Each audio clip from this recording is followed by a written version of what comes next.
Oke, kali ini di part kedua eh, kita akan membahas tentang sinematografi. Dan sinematografi adalah proses bagaimana menangkap gambar yang sangat mengaruhi cara penonton mengalami cerita. Itulah kenapa kalau teman-teman pahami, hobi nonton ke bioskop ya teman-teman. Kenapa kalian bisa betah selama barangkali 1 sampai 2 jam duduk ya, selain cerita yang kalian tangkap, tapi kalian juga selalu melihat bagaimana gambar itu ditangkap oleh kamera sehingga kalian paham ya, film yang kalian tonton itu akan mendeliver sebuah cerita yang kalian tuh paham ataupun suka ataupun barangkali punya perasaan.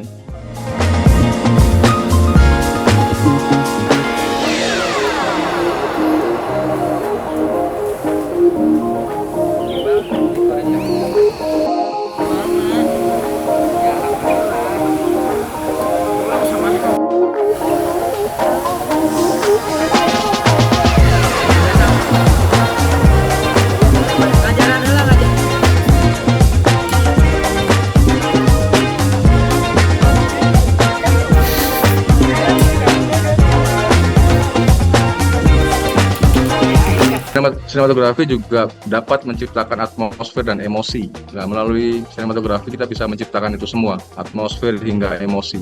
Lalu fungsi sinematografi, ya kalau tadi peran, berikutnya adalah fungsi. Yang pertama adalah fungsi estetis, di mana Bothwell dan Thompson dia menekankan bahwa film adalah medium visual yang keindahannya itu ditangkap kamera bukan hanya sekedar sebagai dekorasi, namun ada banyak hal yang sifatnya adalah pengalaman sinematik.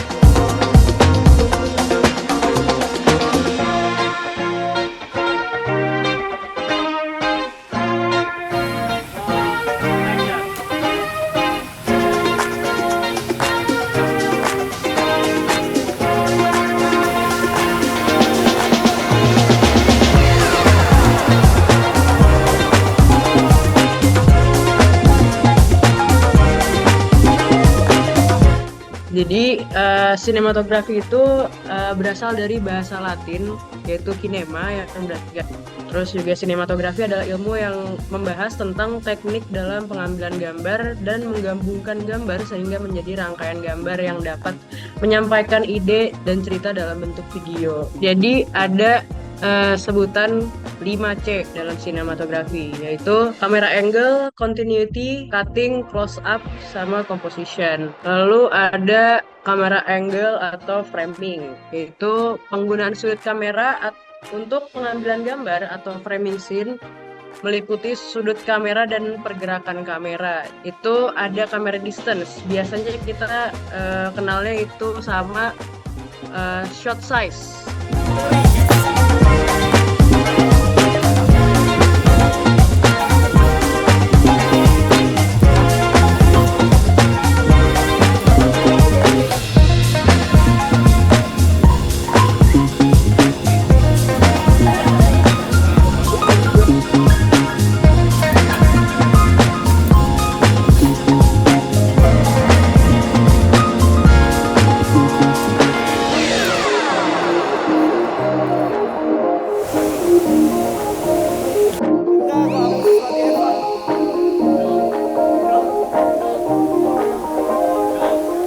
Yang pertama itu ada extreme close up.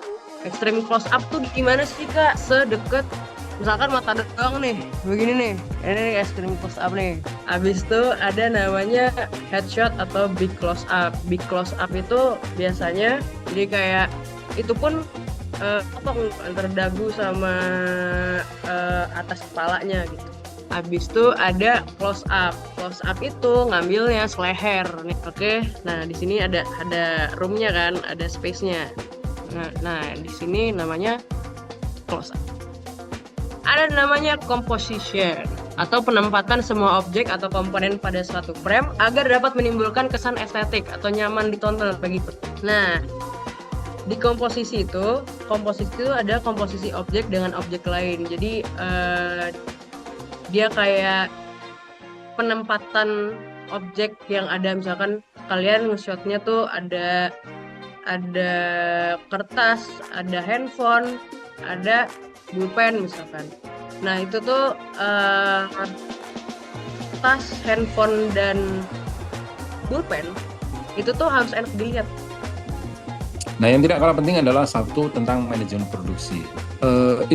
Mungkin kalian pernah nonton Avatar itu sebelum dia rilis, dia butuh waktu 10 tahun untuk risetnya sampai kemudian dia rilis pertama kali.